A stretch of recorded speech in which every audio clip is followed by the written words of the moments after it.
pelanggaran terhadap ketentuan pasal 4 ayat 2 huruf A dijatuhkan sanksi berat. Pasal 15 angka 1 A Peraturan Dewan Pengawas nomor 3 tahun 2021, pelanggaran terhadap ketentuan pasal 4 ayat 1 huruf J dijatuhkan sanksi sedang. Pasal 14 angka 5A Peraturan Dewan Pengawas nomor 3 tahun 2021, pelanggaran terhadap ketentuan pasal 8 huruf E dijatuhkan sanksi ringan. Menimbang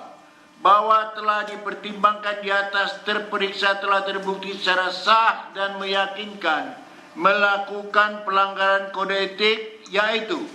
melakukan hubungan langsung maupun tidak langsung dengan saksi Syahrul Yassin Limpo yang perkaranya sedang ditangani oleh KPK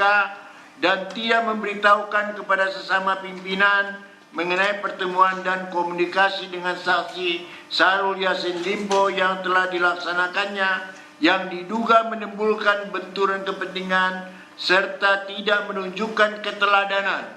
dalam tindakan dan perilaku sehari-hari yang dapat dipertanggungjawabkan sebagaimana diatur dalam pasal 4 ayat 2 huruf A, pasal 4 ayat 1 huruf J,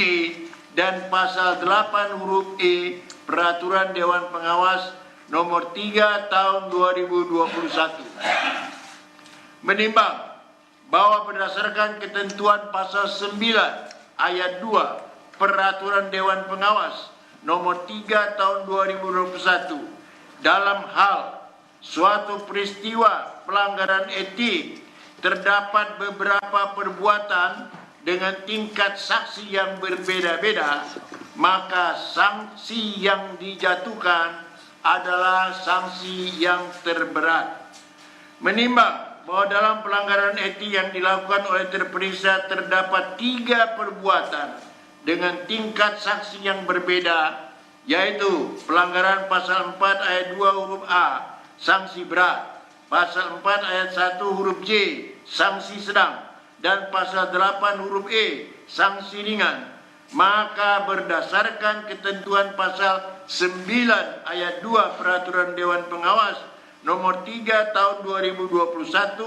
sanksi yang dijatuhkan adalah sanksi yang terberat, dalam hal ini adalah sanksi berat. Menimbang bahwa sebelum majelis menjatuhkan putusan dalam dugaan pelanggaran etik dan pedoman perilaku yang dilakukan terperiksa, maka perlu dipertimbangkan pula hal-hal yang meringankan dan memberatkan dari perbuatan yang dilakukan dan keadaan-keadaan yang ada dalam diri terperiksa sebagai berikut. Hal yang meringankan tidak ada, hal yang memberatkan terperiksa tidak mengakui perbuatannya,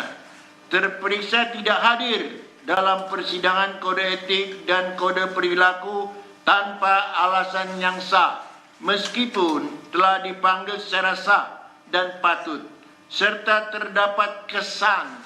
berusaha memperlambat jalannya persidangan. Terperiksa sebagai Ketua KPK merangkap anggota seharusnya menjadi contoh dan teladan dalam mengimplementasikan kode etik dan kode perilaku di KPK, tetapi malah terperiksa melakukan sebaliknya. Terperiksa sudah pernah dijatuhkan sanksi etik. Memperhatikan ketentuan tentang kode etik dan kode perilaku pada pasal 4 ayat 2 huruf A, pasal 4 ayat 1 huruf J, dan pasal 8 huruf E Peraturan Dewan Pengawas nomor 03 tahun 2021 tentang penegakan kode etik dan kode perilaku KPK serta peraturan lain yang bersangkutan. Mengadili: 1. Menyatakan terperiksa Saudara Firly Bahuri telah terbukti secara sah dan meyakinkan melakukan pelanggaran kode etik dan kode perilaku, yaitu melakukan hubungan langsung maupun tidak langsung dengan Syahrul Yassin Limpo yang perkaranya sedang ditangani oleh KPK dan tidak memberitahukan kepada sesama pimpinan mengenai pertemuan dan komunikasi dengan Syahrul Yassin Limpo yang telah dilaksanakannya yang diduga menimbulkan benturan kepentingan serta tidak menunjukkan keteladanan dalam tindakan dan perilaku sehari-hari yang dapat dipertanggungjawabkan sebagaimana diatur dalam pasal 4 ayat 2 huruf A, pasal 4 ayat 1 huruf J, dan pasal 8 huruf E Peraturan Dewan Pengawas nomor 3 tahun 2021 tentang penegakan kode etik dan kode perilaku. Kedua, menjatuhkan sanksi berat kepada terperiksa berupa diminta untuk mengajukan pengunduran diri sebagai pimpinan KPK. Mengumumkan putusan ini pada media jaringan milik komisi yang hanya dapat diakses oleh insan komisi dan atau lainnya sesuai dengan peraturan Dewan Pengawas tentang penegakan kode etik dan kode perilaku. Demikian diputuskan dalam rapat musyawarat majelis pada hari Jumat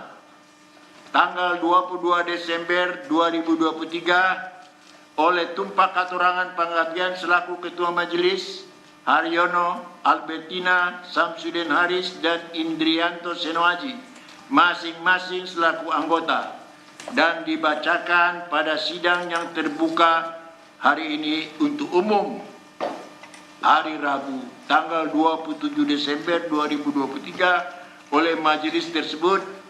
dengan dihadiri oleh Bayu Satrio, Teguh Haryanto selaku notulis, dan di luar hadirnya terperiksa.